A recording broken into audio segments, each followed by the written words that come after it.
Dan jangan lupa untuk subscribe YouTube channel Metro TV News dan juga nyalakan notifikasinya.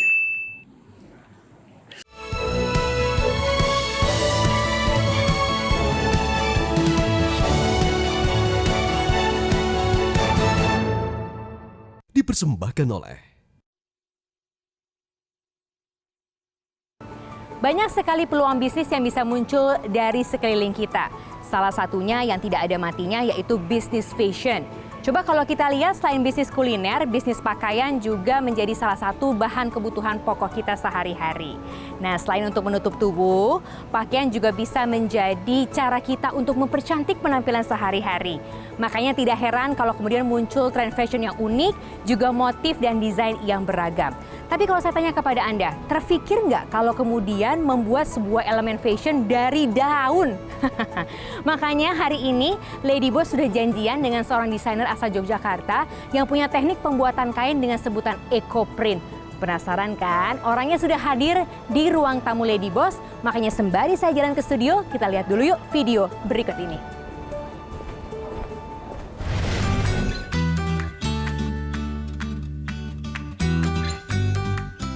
Seiring waktu berjalan, tren fashion Indonesia akan terus berubah dan berkembang. Tak hanya dari gaya, tapi juga motif yang disuguhkan oleh para desainer Indonesia. Seperti yang dilakukan oleh Awang Narasi Setiawan, pemilik dari usaha Kagunan Indonesia.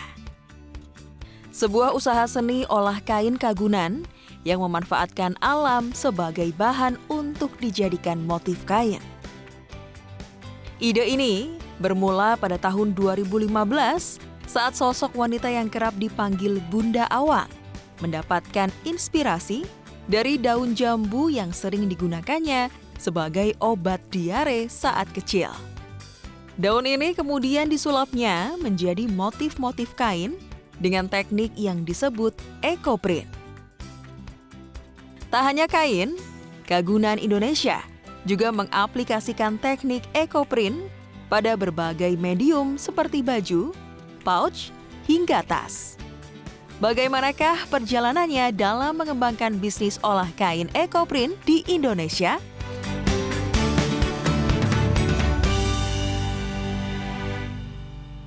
Dan pemirsa, seperti janji saya tadi, kita akan segera ngobrol-ngobrol dengan Ibu Awang, founder dari Kagunan Indonesia. Apa kabar, Bu? Alhamdulillah baik. Terima kasih loh sudah terbang jauh-jauh dari Yogyakarta melewati Sama-sama. protokol kesehatan untuk bisa hadir di Lady Boss hari ini. Dengan senang hati. Bu Awang, jadi eco print adalah teknik membuat motif dari bahan alam. Iya. Apakah sudah ada sebelumnya atau Ibu yang pertama kali tahu mengenai teknik ini? Saya mendapatkan teknik ini Januari 2015 dan pada saat itu Indonesia belum tahu kalau daun-daunan ketika dipukul-pukul di atas kain itu bisa jadi motif. Jadi khusus dipukul-pukul memang Iya. tekniknya? Iya. Dan 2015 bertemu dengan teknik itu, 2016 baru mulai bisnisnya. Jadi selama Betul. setahun apa yang Ibu lakukan? Mematangkan teknik itu. Jadi sebuah proses yang saya lakukan itu mengadopsi batik warna alam. Saya hanya skip gambar, Oke. terus mencanting sama proses pelorotan. Saya ganti dengan pukul-pukul daun di atas kain. Ruang tamunya Lady Boss sudah dihiasi dengan produk-produk dari Kagunan. Bentuknya daun, memang harus daun, motif alamnya. Motif alamnya memang selama ini daun ya, tapi berkembang seiring dengan waktu, berkembang sudah mulai bunga, kulit kayu, terus akar-akaran itu udah bisa dipakai juga. Setelah itu kok saya lihat ini ada tas, ini ada yang cantik banget, ini bisa saya angkat nggak sih? Ini bentuknya tas kan Bu? Lama-lama jadi produknya macem-macem. Macam-macam, mengikuti pasar. Karena tiap kali customer beli kain, keluhannya satu. Ketika mau motong mereka merasa sayang. Jadi akhirnya saya siasati, ya sudah kalau gitu saya bikinkan aja bajunya, saya bikinkan blusnya, saya bikinkan dressnya dan berkembang macam-macam seperti ini. Customer ini siapa aja sih Bu Awang? Eco print ini masuk niche market ya, belum bisa mengalahkan seni olah kain yang lain. Tapi selama ini market terbesar saya ada di Jakarta, rata-rata ya ibu-ibu pejabat itu, terus penikmat kain, ibu-ibu yang suka wastra, kayak begitu-begitu sih.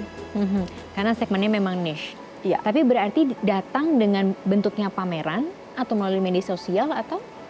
Saya ada media sosial, di Jogja saya ada mini galeri, gabung sama studio, jadi mereka bisa lihat ketika saya berproses. Terus untuk memperkenalkan kepada masyarakat luas ya memang harus rajin-rajin pameran.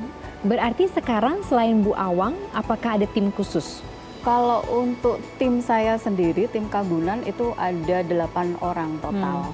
Jadi mulai bantu proses sampai jahit itu 8 orang. Tapi kalau untuk menularkan ilmu ini, sekarang udah hampir ada 6.000-an perempuan di Indonesia yang mempelajari teknik ini dan mereka memberdayakan diri dengan berproduksi ekoprint. Tidak takut mereka akan jadi saingan, Bu Awang? Ya otomatis ya, saingan saya makin banyak. Pasarnya terbagi. Tapi ada nilai selain uang yang saya dapatkan dengan mengajarkan ke banyak orang. Bisa memberdayakan wanita juga salah satu Betul sekali. hal yang utama. Teknik ekoprint ini atau memberikan motif pada sebuah kain dengan alam ini adalah salah satu cara untuk menterapi anak-anak disabilitas, betul Bu Awang? Untuk teknik ponding, jadi yang daun ditaruh di atas kain terus dipukul-pukul pakai palu. Kira-kira Bu Awang mau nggak ya ngajarin saya? Mau nggak Bu? Boleh. Oke, nanti setelah jeda kita akan sama-sama belajar bagaimana teknik memukul-mukul atau memberikan motif pada kain dengan cara memukul-mukul daun ini di Lady Boss akan langsung diajarkan oleh Bu Awang sesaat lagi.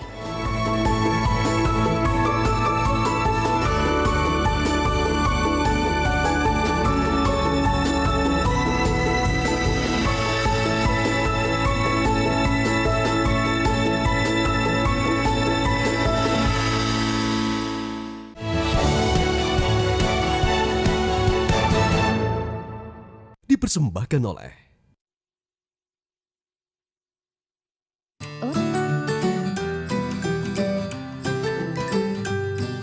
Membuat kain ekoprint adalah teknik yang sangat mudah. Penasaran gak gimana caranya untuk membuat kain ekoprint? Kali ini kita akan menengok langsung penerapan ekoprint oleh Ibu Awang, pemilik Kagunan Indonesia yang disebut dengan teknik pounding. Pertama, kita perlu mempersiapkan selembar kain putih, plastik, palu, serta daun-daunan yang masih segar. Kemudian, letakkan daun yang sudah disiapkan di atas kain dan lapisi kembali dengan plastik di atas daun agar kain dapat terlindungi. Tahap selanjutnya, pukul daun dengan palu hingga getah dari daun itu keluar. Tahap ini berguna untuk membentuk pola serupa daun di atas kain. Semakin rata pukulan, warna yang dihasilkan akan semakin nyata. Jika pola sudah jadi, daun dapat dilepas dan dibiarkan selama semalaman sampai warna daun benar-benar menyatu pada kain. Kain yang sudah didiamkan kemudian akan melalui tahap fiksasi, yaitu tahap di mana kain dicelupkan ke dalam air campuran tawas selama 5 hingga 10 menit. Setelah itu, kain akan dikeringkan. Dan tada! Kain ekoprint pun sudah siap diolah menjadi berbagai macam produk yang cantik dan menarik. Cantiknya, bayangkan Contoh satu jadinya. persatu diketok-ketok tadi seperti itu dengan martil dan yang keluar adalah seperti ini setelah jadi. Setelah jadi. Oke, nanti kita akan ngobrol-ngobrol lagi lebih jauh lagi bersama Bu Awang, tapi saya akan mengajak Bu Awang kembali ke ruang tamu Lady Boss karena sudah ada Bu Juliana di sini. Ini salah satu trainer dari Womenpreneur Community. Ayo Bu, kita gabung di sini sama-sama. Apa kabar Bu? Ya, baik. Makasih udah nunggu. Tadi saya tuh excited banget untuk belajar. Karena menarik ketika kita berbicara mengenai teknik ekoprint. Ini kan tidak banyak yang ada di Indonesia sebetulnya. Nah, saya mau tanya dulu sebelum beralih ke Bu Juliana. Waktu pertama kali langsung dibeli Rp700.000 kainnya. 750. 750 malah. Bu Juliana, berarti apa sih syarat-syarat sebagai pengusaha ataupun juga yang berusaha di bisnis ini ketika ingin kita menentukan harganya? Untuk menentukan price list itu harus tahu dulu jati diri dari produk tersebut. kayak gitu. Nah, jati diri produk tersebut tuh apa aja? Misalnya dari tadi cara pembuatannya. Nah, cara pembuatan tuh harus dihitung dari waktunya, berapa orang yang mengerjakan itu harus dihitung juga. Tidak hanya dari proses, tapi dari bahan-bahan yang digunakannya juga. Itu harus tahu, terus tahu juga kelebihan dan kekurangan dari produk kita sendiri gitu. Iya. Nah, terus yang kedua harus tahu ini kompetitor kita nih bakalan tuh siapa. Dengan kita tahu kompetitor, kita harus selidikin juga kompetitor itu harganya jualnya tuh berapa. Dan jualnya tuh di mana kayak begitu kan. Terus dia target marketnya tuh siapa. Jadi gitu. harus jadi detektif Ya, di jadi awal detektif ya. dulu gitu. Nah, kalau misalnya udah dilalui 2 itu, baru kita target market kita sendiri tuh kita tentukan dulu gitu siapa. Dan kita harus tahu juga udah mulai planning ini cara distribusi kita tuh mau kemana. Ada yang misalnya distribusi yang masih tradisional, itu harus ada kayak agen, distributor, terus misalnya baru ke retail gitu. Terus ada yang misalnya cara distribusinya itu hanya langsung direct selling gitu misalnya. Jadi ternyata PR-nya banyak untuk menentukan price list itu. Begitu ya Bu Awang ya? Dari semua proses itu sebetulnya komponen mana yang berdasarkan pengalaman Bu Awang yang paling sulit untuk bisa menentukan price list-nya? Atau harga jualnya? Harga jual yang dulu tidak saya lakukan adalah biaya promosi. Nah, padahal itu berapa persen dari semua yang seharusnya Justru itu dihitung? gede. 50% sampai ke sana? Kalau saya tetapkan tidak sebesar itu. Biaya promosi itu saya tetapkan 30 sudah termasuk kalau misalnya ada promo diskon juga. Jadi sekarang sudah dimasukkan? Sekarang sudah sesuai dengan penjelasan karena saya sudah belajar. Karena itu penting juga ya untuk bisa menentukan range harganya itu kan Bu Awang sebetulnya ya? Pada saat itu saya pernah berada di posisi kok mahal banget ya? Kenapa harus jual barang dengan harga semahal ini gitu? Begitu saya benar-benar terjun ke pasar, perang di pasar, ternyata saya rugi dengan pasang harga segitu rugi. Yang menurut saya sebelumnya itu terlalu mahal. Justru malah tidak untung. Jadi yang dilakukan kemudian?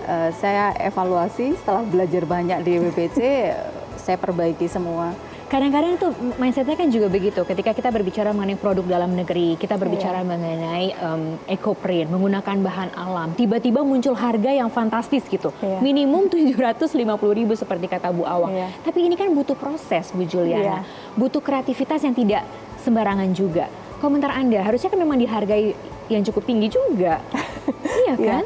Dengan komponen harga itu kalau kita udah jalankan semua gitu, kita akan tahu di mana tuh kekurangannya dan di mana kelebihannya. Yang mana bisa diminimalkan, dari komponen-komponen itu bisa kita minimalkan gitu.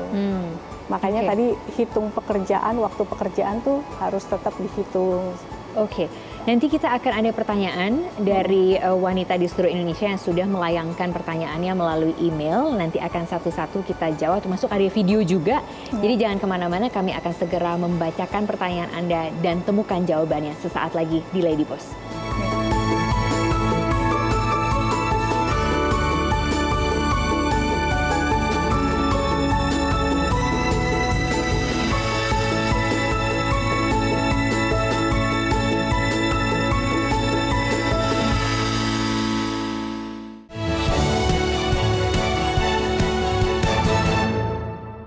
Dipersembahkan oleh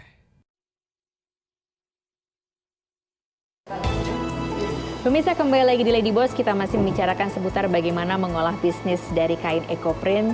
Saya masih bersama dengan Bu Awang dan juga ada Ibu Juliana di sini. Ada pertanyaan dari para wanita di seluruh Indonesia. Ini kita akan buka melalui email terlebih dahulu dari Bandung. Ada Gita Permata. Halo Mbak Tantri, oh ini berarti halonya ke saya, tapi juga ada Bu Awang dan Bu Juliana di sini. Saya berencana untuk membuka usaha baju dari kain batik, tapi saya bingung untuk memilih sistem pemesanan antara pre-order atau ready stock. Karena proses pembuatan cukup lama, khawatirnya kalau pakai sistem PO bisa bikin pelanggan jadi menunggu lama. Boleh dijelaskan terkait kelebihan dan kekurangan dari kedua sistem tersebut? Terima kasih. Saya ke Bu Juliana. Iya, ya memang sih lebih baiknya ready stock gitu. Tetapi maksudnya tidak menutup kemungkinan kalau misalnya kita sistem PO, tapi kita udah bisa menentukan waktunya dengan tepat itu tidak masalah gitu. Maksudnya kita udah bisa ngasih tahu terlebih dahulu kalau misalnya ini dikerjakan dalam waktu berapa lama dan akan jadinya berapa lama, maksudnya udah kita sosialisasikan lah. Nah, tapi kalau misalnya pengen sistem ready stock itu akan lebih baik gitu. Berikutnya ini ada video, kita akan langsung lihat sama-sama videonya. Assalamualaikum warahmatullahi wabarakatuh, Mbak Tantri dan pemirsa Lady Boss Metro TV. Saya Rinta dari Tangerang. Saya mau mulai aktif berjualan lewat sosmed. Bagaimana caranya supaya bisa aktif dan juga kreatif dalam membuat konten? Karena jika dilihat di sosial media saat ini banyak sekali yang kreatif dalam membuat konten promosinya. Itu saja, terima kasih. Konten promosi melalui sosmed. Saya ke Bu Awang. Sekarang juga aktif di sosial media untuk berjualan? Harus aktif. Harus aktif. Apalagi di masa pandemi. Oke. Jadi apa yang dilakukan atau tipsnya untuk Rinta?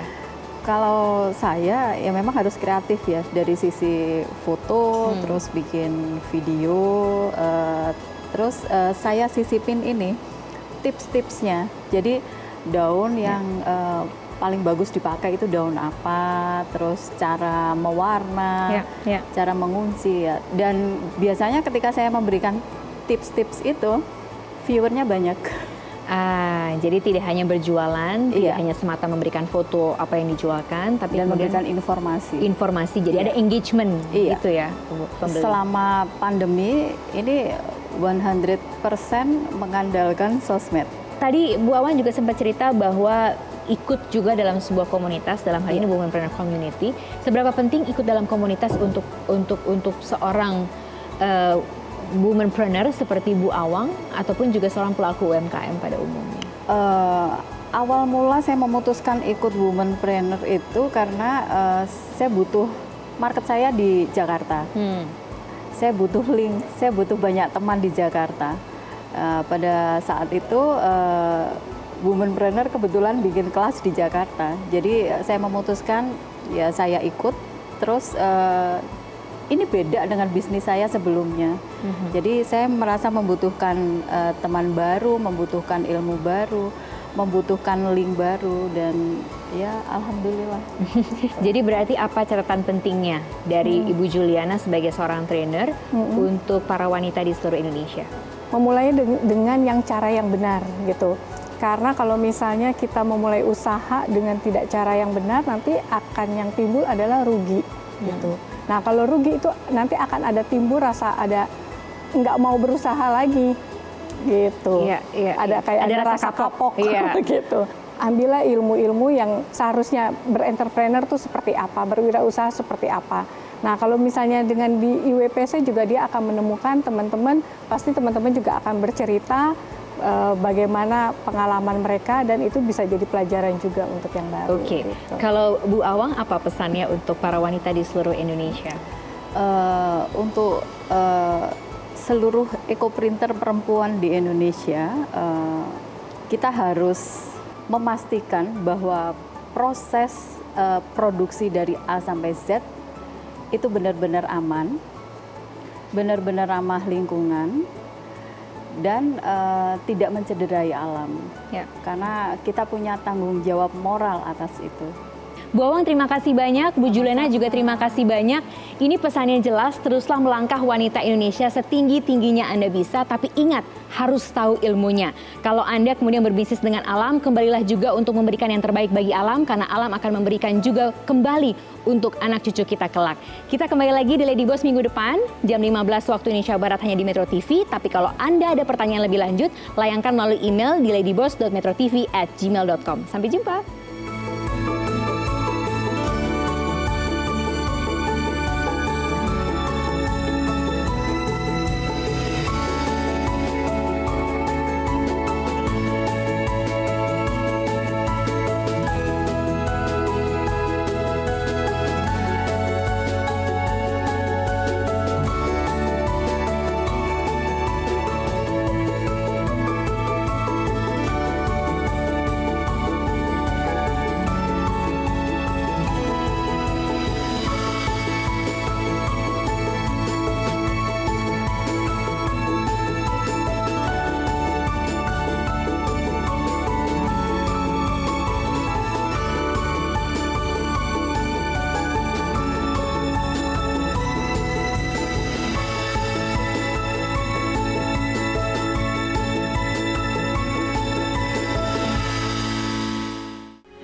Metro TV, knowledge to elevate.